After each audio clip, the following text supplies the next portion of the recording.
सदियों से लोगों ने लुप्त हो चुकी सभ्यताओं से दिलचस्प और महत्वपूर्ण वस्तुएं खोजी हैं और उन्हें खोजना जारी रखा है। चाहे वे गहन खोज के माध्यम से खोजी गई हों या बस संयोग से मिली हों, जो अक्सर ऐसा लगता है ये खोजें उन संस्कृतियों के बारे में महत्वपूर्ण विवरण दे सकती हैं जिन्होंने उन्हें बनाया, जिसमें उनके अनुष्ठान अभ्यास, कारीगरी कौशल, सामाजिक मूल्य और दैनिक जीवन शामिल हैं। उदाहरण के लिए रोसेटा स्टोन ने विद्वानों को प्राचीन मिस्र के चित्रलिपि के कोड को समझने में मदद की, जबकि सोनटाका कब्र एक लिंग गैर द्विआधारी व्यक्ति को श्रद्धांजलि अर्पित करती है।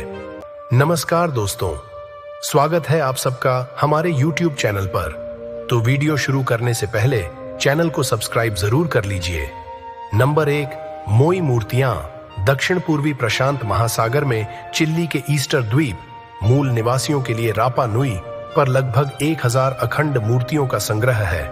कुशल कारीगरों द्वारा मुख्य रूप से ज्वालामुखी टफ से उकेरी गई इन सीधी मानव जैसी आकृतियों में बड़े सिर और शैलीगत कोणीय चेहरे हैं, जिनमें प्रमुख नाक, कान और होंठ हैं। ऐसा माना जाता है कि विशेष समारोहों के दौरान उनकी आंखों के गड्ढों को सफेद मूंगा और लाल पत्थरों से भर दिया जाता था।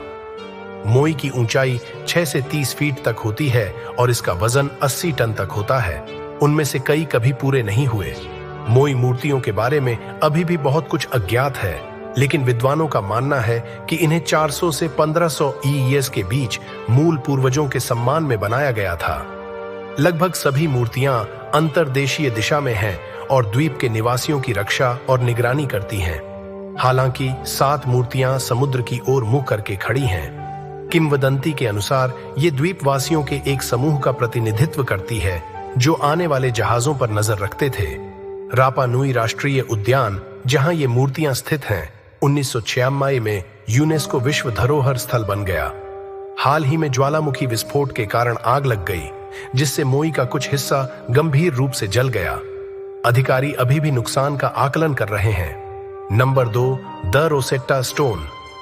यह उल्लेखनीय 2200 साल पुराना स्तंभ एक बड़े स्लैब का टूटा हुआ टुकड़ा है, जिस पर 196 ईसा पूर्व में पुजारियों की एक परिषद द्वारा पारित एक आदेश अंकित है। यह 13 वर्षीय राजा टॉलेमी वी के राज्याभिषेक की पहली वर्षगांठ पर शासन करने का समर्थन करता है। हालांकि रोसेटा स्टोन केवल आदेश की एक प्रति है, लेकिन इस पर चित्रलिपि, कर्सिव मिस्री लिपि और प्राचीन ग्रीक लिखा हुआ है। तीनों भाषाओं के समावेश से विद्वानों को अन्य 2 भाषाओं के अपने ज्ञान के आधार पर चित्रलिपि को समझने में मदद मिली। ग्रेनोडायोराइट, ग्रेनाइट का एक प्रकार से बना यह पत्थर 1799 में नेपोलियन की सेना के सैनिकों द्वारा उत्तरी मिस्र में नील नदी के डेल्टा पर रशीद या रोसेटा शहर के पास एक किले की नींव खोदते समय खोजा गया था। रोसेटा स्टोन को ब्रिटिश संग्रहालय ने नेपोलियन युद्धों के दौरान हस्ताक्षरित एक संधि के तहत 1802 में फ्रांस से हासिल किया था। हालांकि यह संग्रहालय की सबसे उल्लेखनीय कलाकृतियों में से एक है, लेकिन पत्थर को मिस्र वापस लाने के लिए लगातार प्रयास किए जा रहे हैं। नंबर 3, बेनिन कांस्य। बेनिन कांस्य 1857 में बेनिन साम्राज्य से लूटी गई वस्तुओं का एक समूह है जो वर्तमान नाइजीरिया में है। माना जाता है कि इसमें 5000 से ज्यादा वस्तुएं हैं, जिनमें मूर्तियां, दांत, बेनिन के शासकों की मूर्तियां और एक हाथी दांत का मुखौटा शामिल है।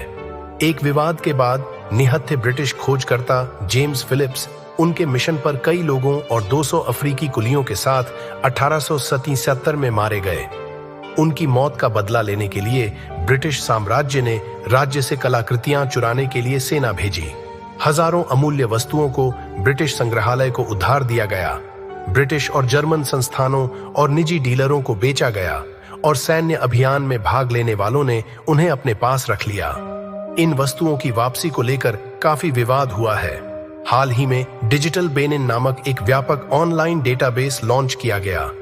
यह 20 देशों के 131 संस्थानों में फैली 5000 से ज्यादा अफ्रीकी वस्तुओं के स्थान की पहचान करता है। नंबर 4, मृत सागर स्क्रॉल।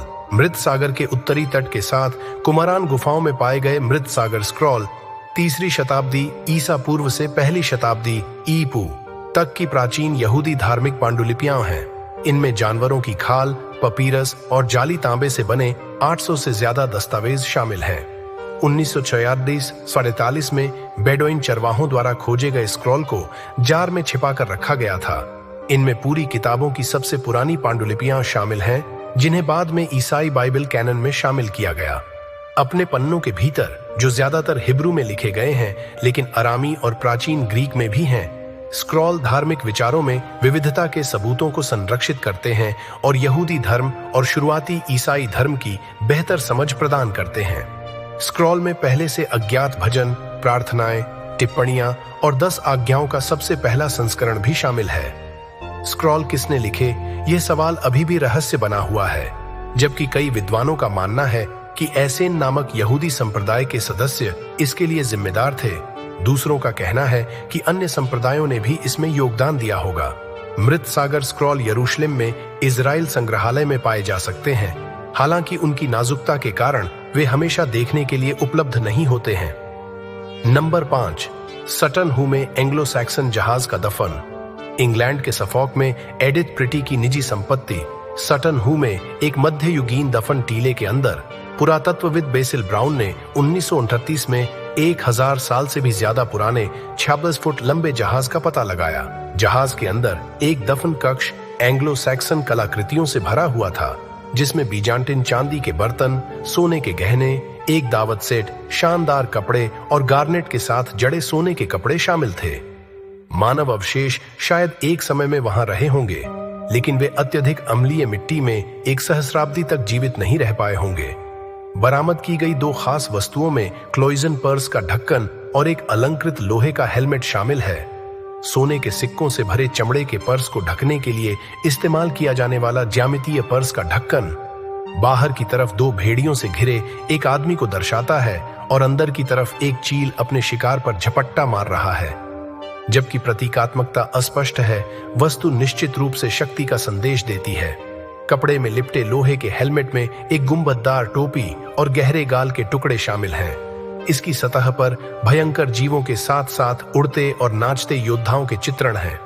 हेलमेट के चेहरे के मुखौटे पर एक ड्रैगन की छवि है, जिसके पंख भौहें बनाते हैं, गार्नेट से पंक्तिबद्ध, और जिसकी पूंछ मूंछ बनाती है।